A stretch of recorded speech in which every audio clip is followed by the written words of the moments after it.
Welcome in on this Monday. We have some breaking news. A senior Trump administration official telling CBS News that the administration plans to drop its controversial $1.8 billion anti-weaponization fund.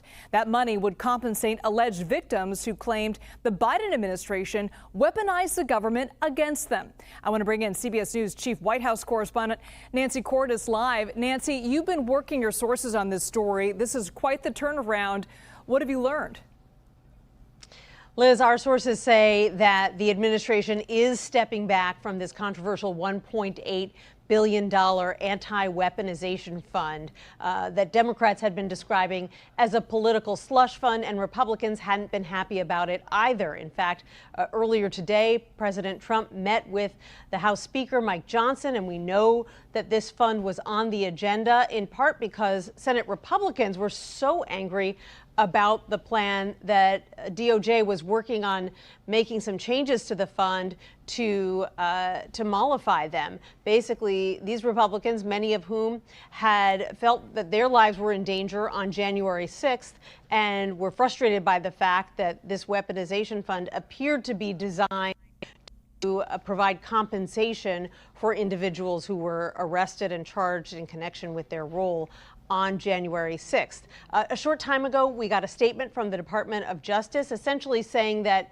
because a federal judge in Virginia had placed a hold on this fund on Friday, blocking DOJ from dispersing any of the money, that DOJ was going to go ahead and abide by the judge's ruling and would not be moving forward with the fund. But Liz, this ruling was only meant to be temporary, giving the judge some time to analyze the worthiness of a lawsuit that had been filed against the fund.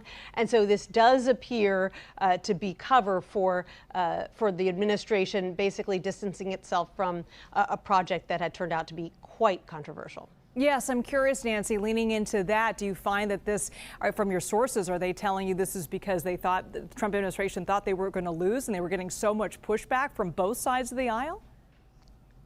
I'm not sure that they thought they were going to lose in court, but they were definitely losing in the court of public opinion. This fund wasn't very popular. It was, certainly not popular with Democrats. In fact, Democrats viewed it as almost a political gift because they felt like it would be so easy to run on this in an election year. The idea that the president was pushing for people who, we've all seen the video, were violent on January 6th, who had pushed through the doors, gotten into the Capitol.